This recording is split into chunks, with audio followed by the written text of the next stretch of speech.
Shout out to the Good people, John. morning, good morning, good morning. Shout out to the people, John. Power to the people. Oh man, that look good. That look good on you too, man. I told Miss Moffin we got a chance to chat. I told you it's just laundry day, but now I'm like, the election yesterday is a lot of stuff that's still being figured out nationally. Right here in Tennessee, it was a red wave as it's been for the last, decade.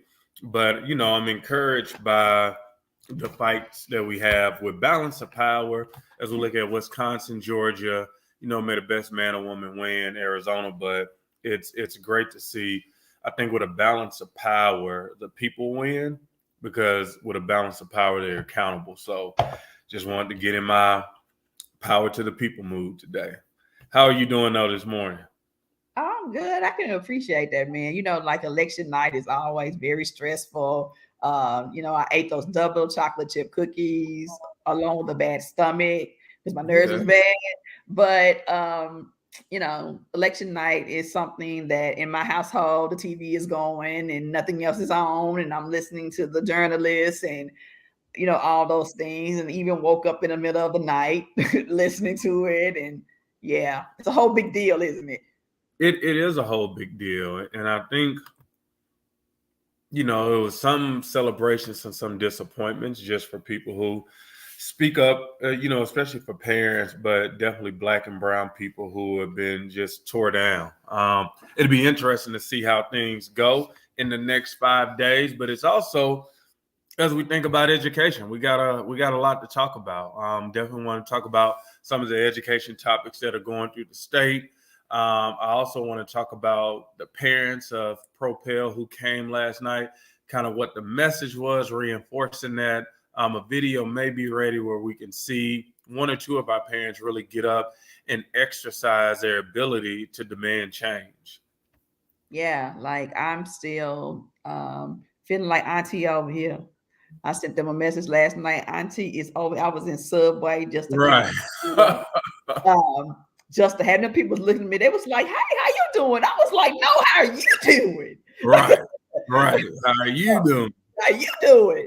But yeah, I mean, just the parent power that came to the board last night, like just overwhelmed me with joy and optimism and hope and all those great things. So shout out to Tamala Insert, shout out to Kendall Moppin, shout out to Cheyenne Cut, shout out to Torvis, shout out to Vicky G Victoria, shout out to Nicole Williams, shout out to you guys for showing up very powerfully and communicating a point of view, being on message, and really causing something to happen that I hadn't seen happen on the boardroom floor that was probably even illegal. But the fact that you guys were so clear, and you were so direct, and you spoke truth to power unapologetically. As a matter of fact, you all ended with "No, thank you." Right. Yeah, I watched. It was another group there that was talking about recycling and sustainability in our country, but it was clear once it was over. I saw them congratulating the parents, telling them that they didn't even know. And I think one of the things that Torvis talked about is our high schools that are already in priority status, but also the other high schools that are not totally in priority status, but the demographic of Black and brown kids at that school are in priority status. And it's just, it was a strong message from the parents. Like, who wants to, somebody may say, and I had to get over this myself, somebody may say, oh, like, you bring the doom and gloom, John.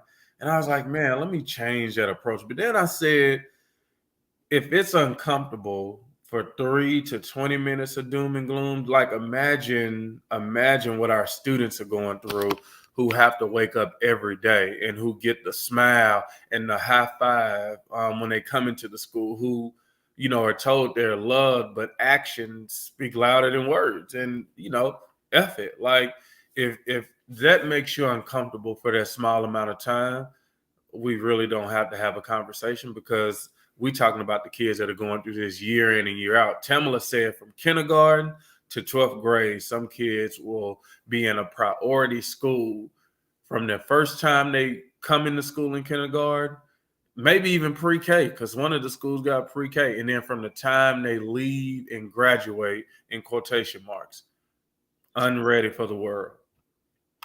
Um, I would love to have a conversation with that person that says that you bring the doom and gloom, because it's actually not. That's not true. What Mm-hmm. is true is you're bringing the truth, and what is a lie is that they don't talk about it. Mm-hmm. And it's actually a slap in the face, that they do that. And whoever is saying that is somebody who is possibly just trying to save face, Mm-hmm. and somebody that is just not being very truthful. Mm-hmm. And again, I think the biggest point is not about adult feelings. We go through this all the time, but it's like, are we really setting our kids up for success?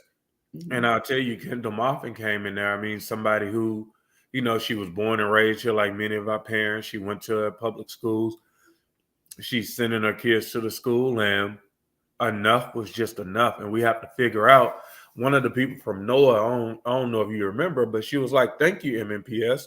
Like, last year, you guys did some really bold things with equity, as she talked about the roadmap. But what she really centered on is like not just voting for something. She was asking, what's the plan? Like, okay, like we got this equity roadmap, but what's the plan? Like, what are the goals so we can see what's attainable and not? She was like, a plan with no goals attached to it is not going to do anything. And I think I felt the frustration. But when you see two or three different groups talking about the same thing, it's hard to ignore. I don't know if we're exactly talking about the same thing, but in the same arena. Mm-hmm. It's not exactly the same thing. I think that we're talking about something that is they're talking about something that's a PowerPoint, Yep. and we're humanizing the real lives of children, Black children. And so the equity roadmap is a dream. Yep. And that's why you don't see any goals when somebody just has a dream that's not fulfilled, and a dream that's not well thought out. So um, I would say, it's a dream on a PowerPoint, and it was never something to actually benefit children. So, I think that that is the reality of that. Yep. It's the reality of it, and it's sad. I think it's very Yep. sad, um, that is the case. There are a lot of great things that they say that they're going to do, and a lot of things that they put on those PowerPoints and they send out to the public, but they never have any intention of making those things realities. Um, and I think that is the common thing that we have in common is people are tired of them, saying that they're going to do something and they never really want to or have to do it, or even Right. have any intention in doing it. Yeah. And we gotta humanize it. I think it was one parent, the last meeting we went to, I think coming from East. And I remember this parent talking about the issues that they were dealing with, and the whispers in the chatter was like, oh, like, just be thankful. Your child got enrolled at East. It's a good school. And the parent was like, no, whatever's happening is not good enough. And then, as we look at this data, you see East, when you look at Black and brown children, East, it used to be East Magnet or East Literature when I was in school. I think now it's just East, and you kind of start to see why. Like, it's a targeted school because it's priority status for, Black and brown children. And you say, not East Literature, not East Magnet, but it doesn't stop there. Like, what other schools are they signing that are on the targeted and priority list for like subgroups? There are two schools that our parents run to very quickly. And I'm just gonna be just upfront and candid because I feel like, hey, Auntie, we've had this talk with y'all. Yeah. East and Hillsborough are two schools that our parents run to, Black parents run to for sports. You had the Mr. Fitzgerald's coaching over there, and you got East winning in basketball with Avery Patton. And shout out to them. And we're Hmm. thankful for them investing in kids. But our parents are running over there in hopes of having a vision for their kids to maybe have, some continuing education and academics and some sports. And our parents are actually sending their children into landmines in those schools. So East Magnet School and Hillsborough are the two that are uh, that come to mind, that mass numbers of Yeah. parents are sending their kids over to those schools. Yep. And you talk about the landmine. You may be able to tiptoe around it and get out safely, but the odds just don't go in our favor. It doesn't when you got kids who are excelling on the field, which they should with the talent, but get frustrated when they don't know what else to do once the clock runs out. In football, it ran out 2 weeks ago. And basketball is just starting, but it'll run out February, March. And I just, you got to think about, you know, I remember in high school when people were like, "Oh, like I'm crushing it." Like, okay, I'm going to Alabama, I'm going to Duke. In reality, we never had a chance. We never had a chance because the athletics were good, but they didn't see the whole picture. And because the school was like, "Why you running the football and shooting the basketball?" Like one of my teammates was Mr. Basketball, identified as one of the top 6 basketball players in the state for the year, and they couldn't even make it in community college. They couldn't. They lasted a semester, and that's the mean reality. Like that's something you got to really live with when you think about the wasted opportunity of someone who is dedicated, but not really knowing that they weren't on the trajectory to be able to make it in college and continue to play the sport of their choice. It's really sad. Because we all from the hood is what we call it, and we've seen this. We've seen people be like the best athletes like you ever laid your eyes on, and they end Mhm. up selling dope or being addicted to drugs or, you know, working in somebody's fast food place or Yep. fact. Yep. Um, Factory. I was having a conversation with my son yesterday about his grades. He's been struggling in chemistry and theology. And he asked me some really good questions, just, opportunity to tap into a child's mind. And he said, "Can't you get a scholarship, just an athletic scholarship?" Mm. And so, we're talking about a child, you know, Right. 16 years old who's trying to get an understanding, trying to find himself, trying to and trying to tap around the landmine. That's what kids do. Like, how do I get what I want without, what I'm saying, all of the red tape? Right. And I know that. And as I was driving, it was opportunity to help him to understand that you can't have one without the other, baby. Yeah. Like you cannot have, I said, look, we're gonna talk about this like it's a business or a contract. Because what he has is a contract with the school, right? Like they got this contract, like you can't have under 70. Okay.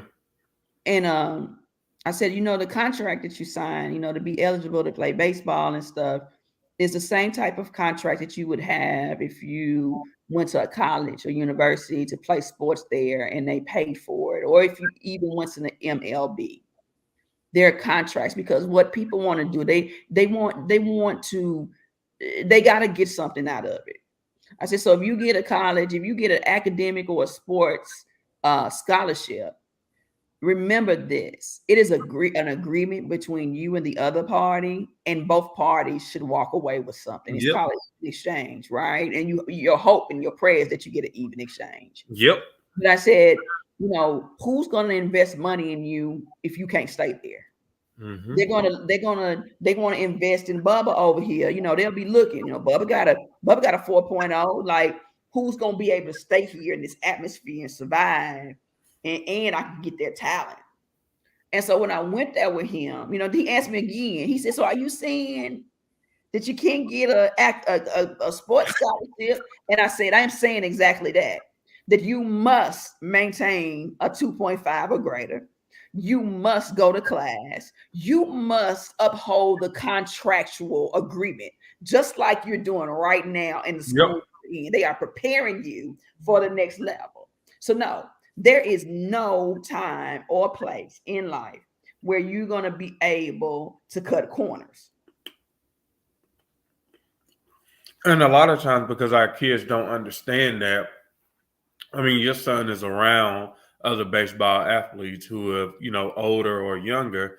And so, but that's not a clear understanding of kids. They just say, if I can play ball, I'm going to have a chance. And the harsh reality is, if you can play ball and you ain't got the grades, you won't have a chance. Like, not maybe, you won't.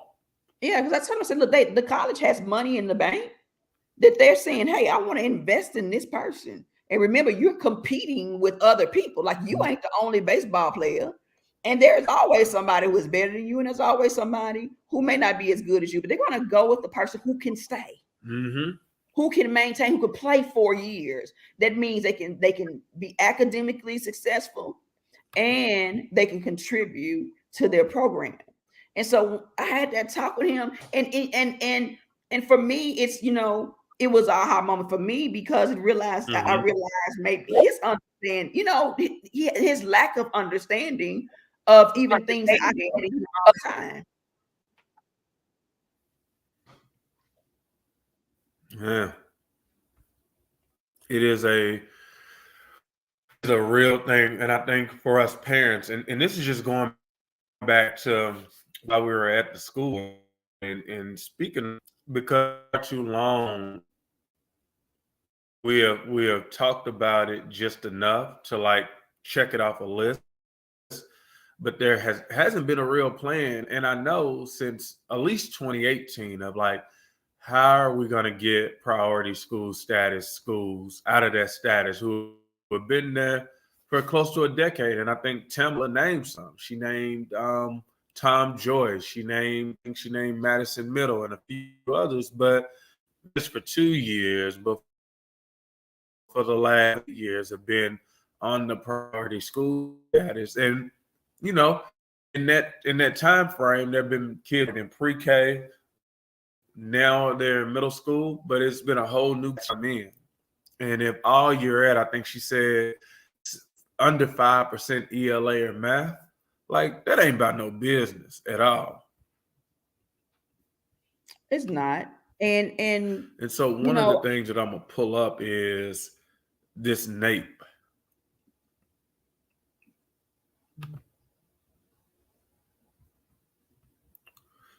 Can you guys see this? yeah, and for those of you who don't know what NAPE is, it is the nation's report card. It's also known as the nation's report card. That is a better way to put it. And the headline says Tennessee students' NAEP scores drop across the board, right? And so when you hear drop across the board, like, yeah, like, oh, cool, like that's a drop. But let's dig into it a little bit so we can see what this really means. And it says Tennessee bet big that tutoring and summer programs would help students rebound quicker from the pandemic's crushing blow to learning. But the results of the latest national test don't indicate an immediate payout. Um, Based on results from the NAEP or the nation's report card, Tennessee's slide was more part of the nation's largest math decline on record.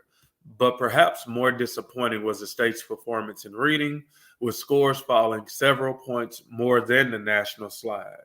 Tennessee is prioritizing literacy and is overhauling how it teaches students to read, including a greater emphasis on phonics. And under a rigorous new third grade retention law, it's poised to hold back more students who don't score as reading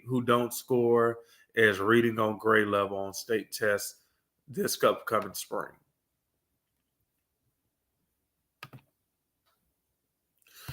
And so when we think about this, like we think about the drop, like oh, like it was a pandemic, everybody dropped. But not only did we drop, like it was what far greater than the national average. And again, we have to connect that to what does it mean.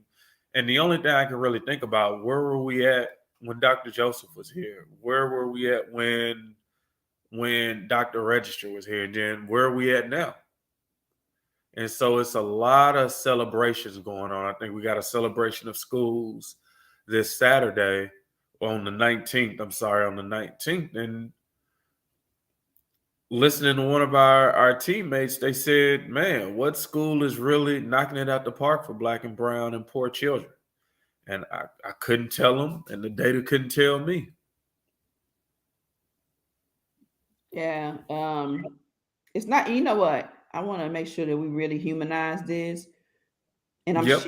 I'm sharing, this is not, just data. We're talking about like outcomes. Like Yes.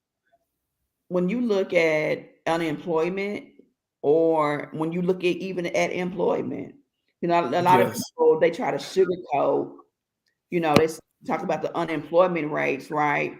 But are they even talking about like the employment rate? I mean, the employment, like the quality of employment. You may be employed, but you may not be making enough to live in Nashville. Uh, Mm-hmm. and I think that's another conversation that needs to be added so that we don't overlook, right? We don't overlook the fact that these people are not just numbers. These are people that really have to live. And like looking at the NAEP or the Nation's Report Card, these are real children that we're talking about. So it's yeah, we got to humanize this a little bit more so people can stop overlooking our people. I think it was a Mayor Cooper, John, when we met with him when he first got in office, and he said that our communities were underserved. And I'm Mm-hmm. like, dude, like you bullshitting. We're overlooked. Yes. We're overlooked. Yes. There's a difference. I think the ugly truth is, as we get ready for mayoral elections, like we just went through a round of elections, whoever you voted for, it was some of the lowest turnout, right? But at the same time, we gotta realize that if you're not supporting something that's in your best interest, somebody is going to support something that's in your worst interest. And when we call attention to these schools, like it's in our best interest. Like we may be able to skate through, in a priority school, but what that means is, the people who are surrounding your kids, your grandkids, your nieces and nephews and neighbors, like most of them not getting it. Like, the landmine, it's like you said, you tiptoe through the landmine. You don't know if your next step gonna be your worst step, and you see the Or finish your line last step. Or your or your last last step, step. and you see the sign, you say, oh, landmine ends right here, but you still got 30 yards to go. You still got 30 yards to go. And that is a slow, painful, overthinking process to have to walk through. But that's what our kids are walking through, because I'm going to tell you, if you leave school in Nashville without a pathway, without a plan, what the data says is highly likely that you become homeless, incarcerated, or something else. And we got to look at Nashville. I mean, they talking about the stadium. It looked like it may be coming. Like, what does that really mean for those communities? I call it out east. I don't call it East Nashville. It's still out east, but I know what it's meant in the last 10 years for out east people who grew up there. It's meant that you may be off Dickerson Road now, in one of the flats. You may be in apartments by Skyline. You may be, At the in Walmart in the parking lot, homeless. it was a homeless community I rode over there one day. in the Wow. parking lot of Walmart on Dickinson Road. Every day when you go over there, those people clear out in the daytime, and when the sun goes down, they come over and they sleep there Wow. every day. Wow. Every day. And I'm gonna say this, I'm gonna say this, and I mean it, and I ain't apologizing for it. I'm 47 years old, and I'm gonna tell you what I say. I mean exactly what I say. Right. Not name one of these politicians respected parent or the parent organization that we are and the power that we have to even come and talk to us about education, and had the nerve to run on a platform of education. You're gonna respect, and we're nonpartisan organization, but me as an individual, being a black mother with a personal story, and others, none of them, none of them came to our community and talked to us about education. And let me tell you something that I saw last night. Okay. The journalists, they were bullet pointing the issues. It was like democracy, education, Yeah. safety, Inflation. Yeah. safety. They said that parents showed out and cast their vote on education. Yep. So if you lost your election, you lost it because you were not listening to parents. That's nationally and locally. Mm-hmm. I mean, the first thing that Governor Lee said today, I read it in the Tennessean, was like, I said it the first term and I'm saying it the second term, that he was focused on education. Now, he don't always get that shit right. And Right. we I all, agree. call him out on it. You too, Governor Lee. Yep. Yep. You too, talking to you.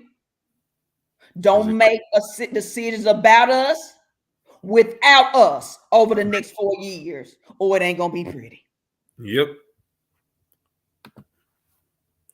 that part. That part. Maybe I need to send that text message to his people.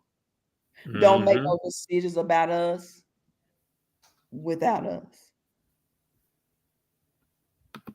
And we're gonna hold them to it. Yep, that's what we got to do. But I'm gonna tell you, just as the parents got up and spoke in the video on YouTube, still isn't read. I wanted to show you guys like the real power of parents, like speaking truth to power. And I think it was so strong that a board member had to respond and be like, "We care about our kids," and I can respect the response, but actions speak louder than words. And what I view as caring, and so you may view it different. I think caring is making sure if kids go to school from kindergarten to 12th grade that they can leave school in a place that puts them in a position where they can be successful. Anything outside of that, Mm-mm. that's like my son get on my nerves, and I just be like, yeah, like find your own food, find your own bed. No, like I care about you, and I'm gonna make sure you are fed, you are clothed, you are educated, you have access to be free. Like, because that's actions. I can tell him I care about him all day. He gonna look at me and say, "Daddy, actions speak louder than words." Yeah, and I'm gonna tell you at that board meeting last night, I realized, look, when we elect board members, make sure they know what the hell they talking about.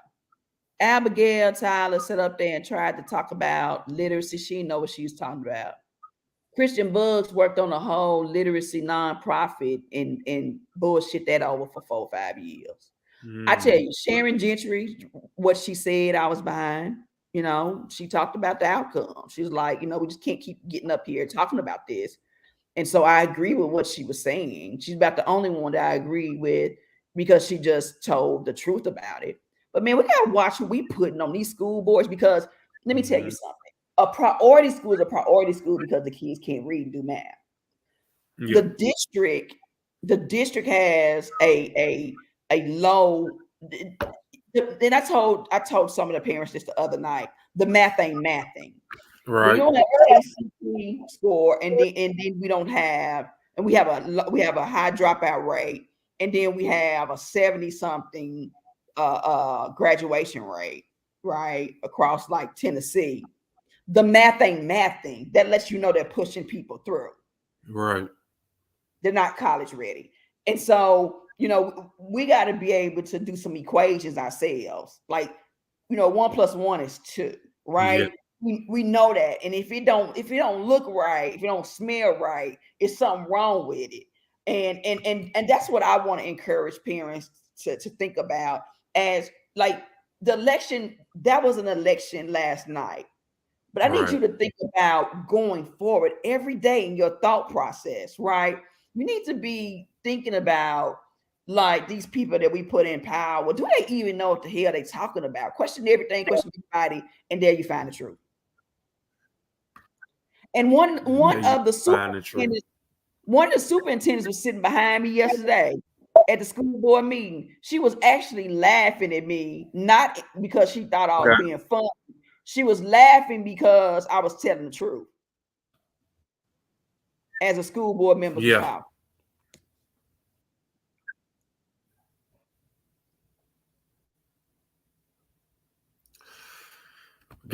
We gotta do better. It's a video, and maybe we should play this last week. But it really highlights, and I think we need more of this. It highlights like why it's important to vote in a new type of way that really says, the president is important, but it's really about the Congress. It's really a minute. Like, and those are the midterms. He talks about, y'all voted for Obama in 2008, but you really should have been back in 2010. Um, Voting for a legislative that's going for 4 years. His first 4 years was the they Oh, John, your internet. like I don't know if we can those. hear you.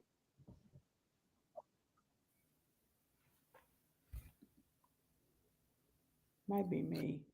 Okay, what about now? Yeah, a little slow, but it might be me too. Nope, nope, it's me. Whenever I try to load the video up, it slows down. Oh, okay. Well, maybe we have to run the video next week, or we can post the videos onto our social medias.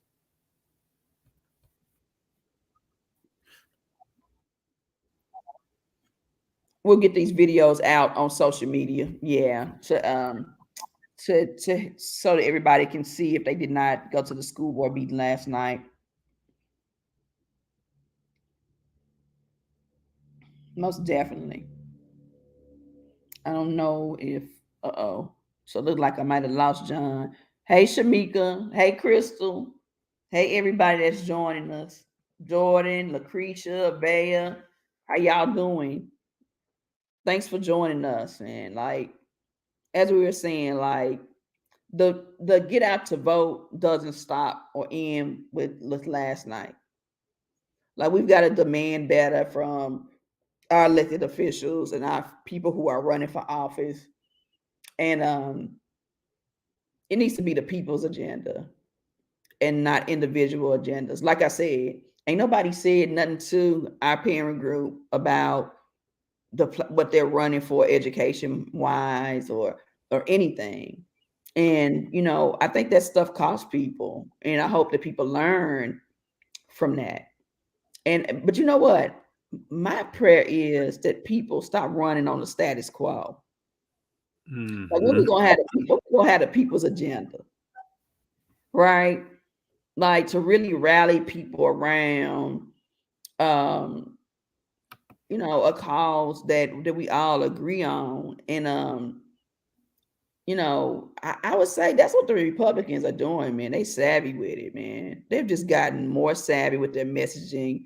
They're listening to what people care about, but also, like, they're like being strategic about what they invoke emotion around. Um and they're just savvy with it. And I've been watching it for a couple of years now, and people can get mad at me if they want to, but I always say, even Trump, like, even though I totally don't agree with anything he says, he's got some smart tactics, man, that y'all need to take Yeah. some notes on. Like, Yeah. take some notes on that shit. Like, you can't keep doing that old dry, you know, thing. The Democratic Party. I say the biggest thing, the hardest thing is, they run on issues that really don't touch the people that they want to vote for them, Yeah. and Yeah. that cost them. Yeah. I mean, I saw Donald Trump tell Ted Cruz his wife was ugly, and Ted Cruz still had to come around and support this man. I can't imagine what it's like when they pillow talking. I can't imagine when his wife got on Fox News or CNN or MSNBC and say Ted Cruz supporting Donald Trump. Is that you? Or is it another Ted Cruz? The same man who called me ugly, but he focused and he got a following. And they ride or die. Man, let me tell you something about them people. Man, I don't care if Donald Trump mess on himself and lay out on I-65 North naked. Yeah. Some folk gonna follow him. Yes. They drinking the Kool-Aid. They drank the Jim Jones Kool-Aid. style. So my thing is this: what Kool-Aid is the Democratic Party gonna drink?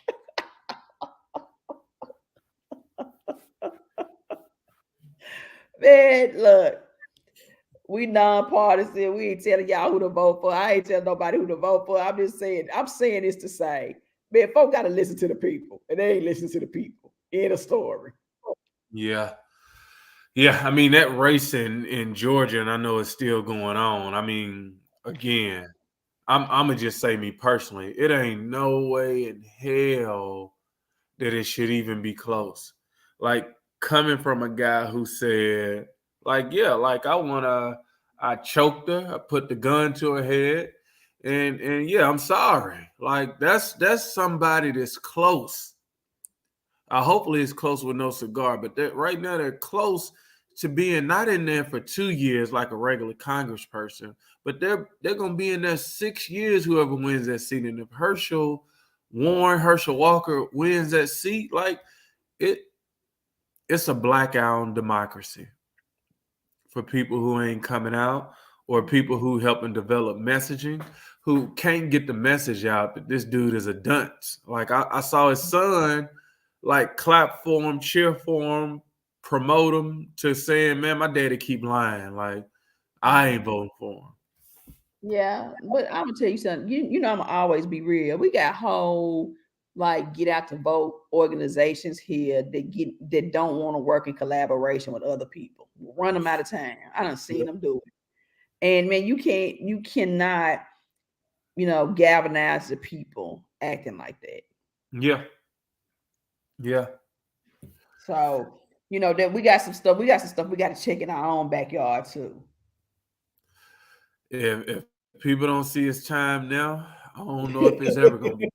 Because it's getting sad. Like when we look at our schools, like what does it look like to go to a felon school from kindergarten to 12th grade?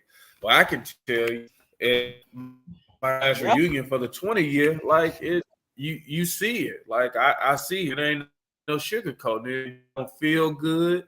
It don't look good, and it ain't cool because most of us got children too. So Yep. mostly everybody that was there.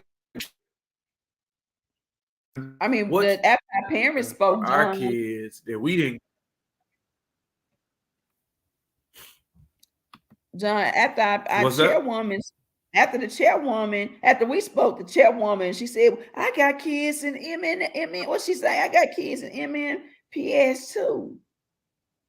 Like, but they Yep. don't go to priority schools. And the one person you got up there, they got a child in a priority school, it's a preschool. Only 3 children out of 290 students can read on grade level. And she said she willing to sacrifice her child. That's because it don't, whatever happens to him, he's in a family with political capital and money. He can go work at his Uh, uncle church.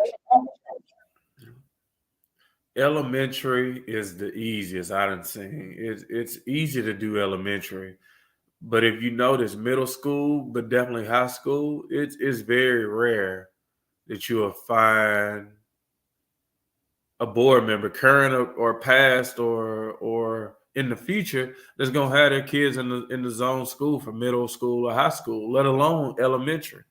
And so, one guy came up there last night. I think it was Chris Mountain. He was saying, we need to do away with this. We need to do away with that. And his zone school, he didn't want his daughter to go to the zone school at one point, Hillsborough. Like they jumped in the lottery.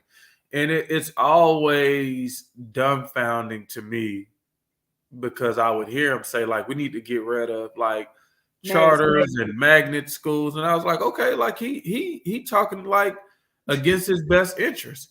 And then I was like, where does your child go to school? And he was honest. I think he told me Hume Fogg. And I was just like, man, that's Kool-Aid, man. That's the Kool-Aid he drinking. No courage. Like, no, he ain't saying I'm gonna get my shoulders and jump in this game and like make sure. He like, look, I ain't got time. And we're gonna enter this lottery. If she get in, great. If she don't, great. But she got in, and he took advantage of it. And it goes to show you, like, people don't operate out of their best interest, but definitely not for their child. Like, and I respect you doing what you got to do. What I don't respect is asking other people to do it differently than what you doing. That ain't how life works.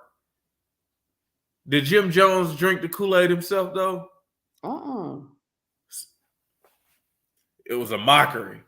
Them people followed him. He had a strong message. It was a cult following. And at the end of the day, he said, but not me.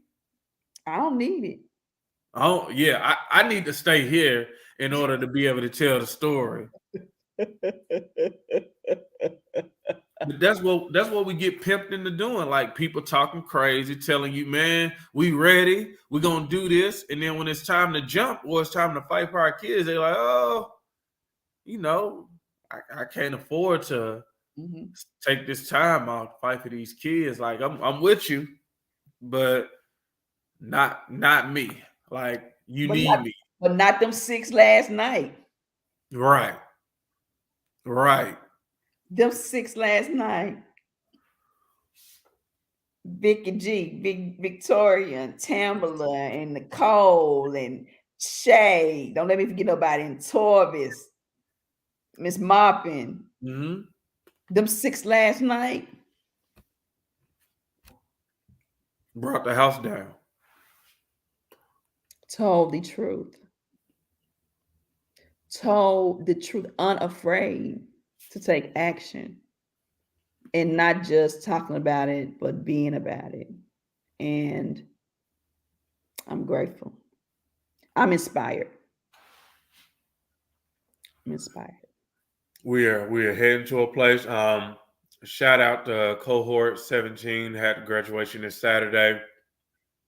Rainy day, but still having parents come out and celebrate with us. Big shout out to Corey. I'm blanking on Corey's last name, but Corey L. Harris. Corey L. Harris. I was sitting there like this dude got a story, and like his dedication is there. Fresh off the road, he's sweating, but he bringing the heat. I think that's why he was sweating, because he was bringing the heat, like straight, no chasers. And I'm just sitting there on one end, I'm fired up, like, okay, like we gonna keep going strong, like no surrender, no retreat. But also, like, man, this dude is a man of God and a motivator of the people. Like, that was impressive. It touched my heart because I can tell it was thoughtful, it was well thought out, it was passionate, but it was from the heart. Like, and some of it was a little mean, but like, if the truth hurts, like, you gotta do something about it. Make it stop hurting. That's right. That's right. And we're grateful to Corey. He is, it was so funny. He just took me back. He said, how long I've been with y'all? Like, since the fruition. Yeah. Like, before we even had a name. Like, Corey has been like having our back. And when he said that, I was like, dang, like Yeah, it's really been 4 years. it's been Um, years.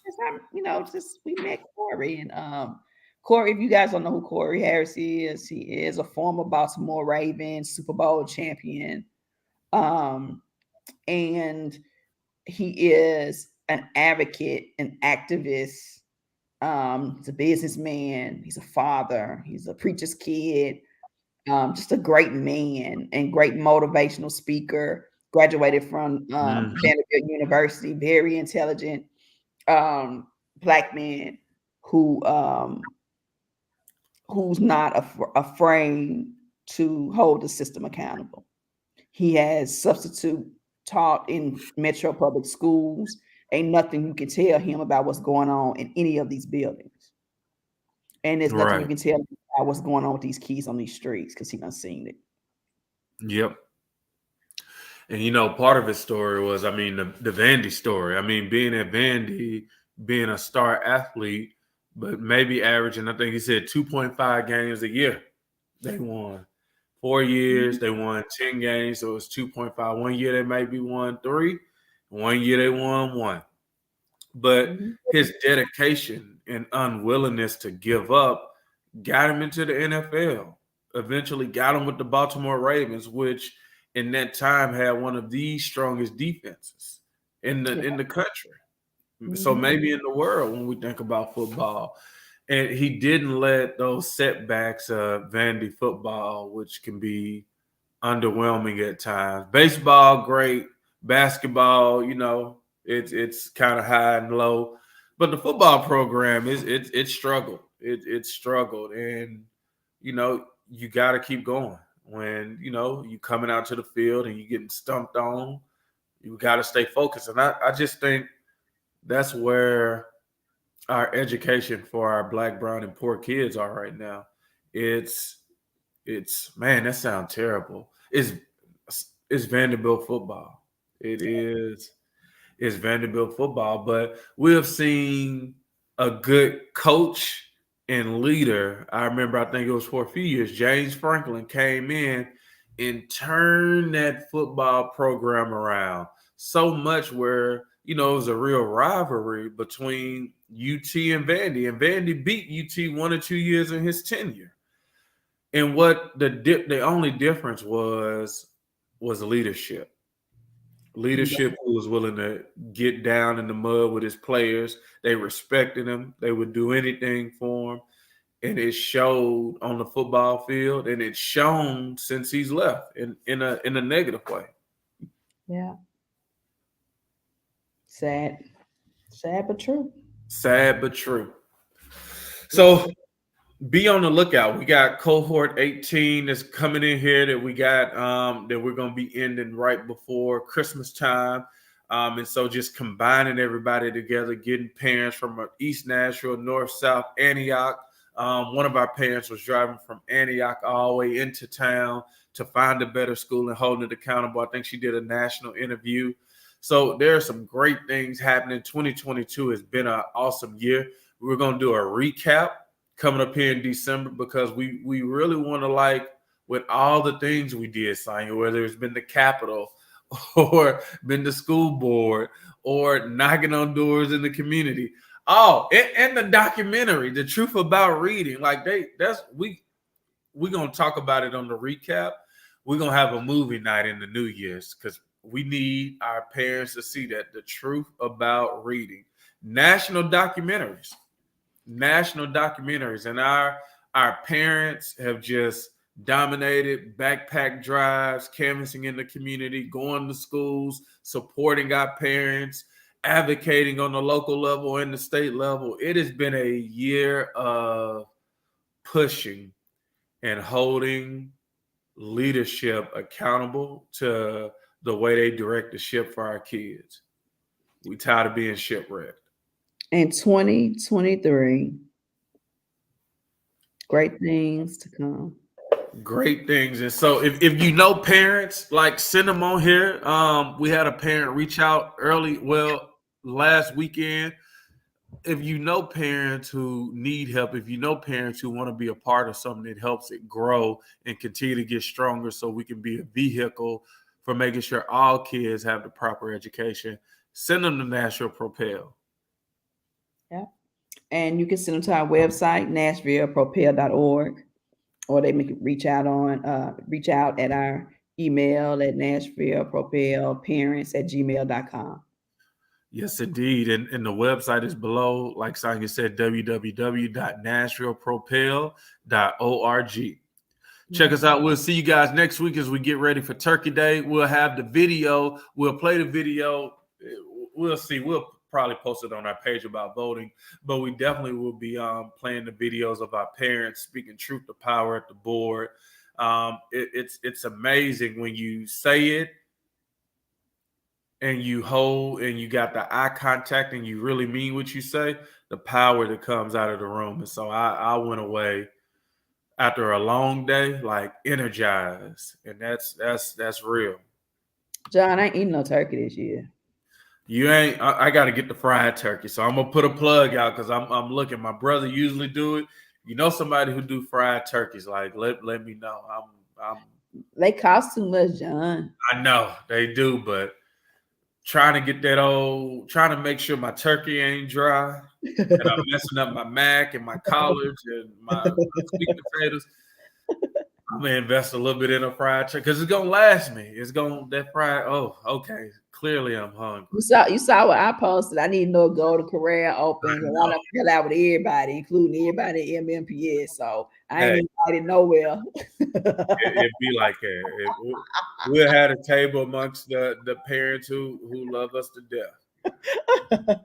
All right, y'all. All right, we'll see you guys next week. Okay, bye-bye.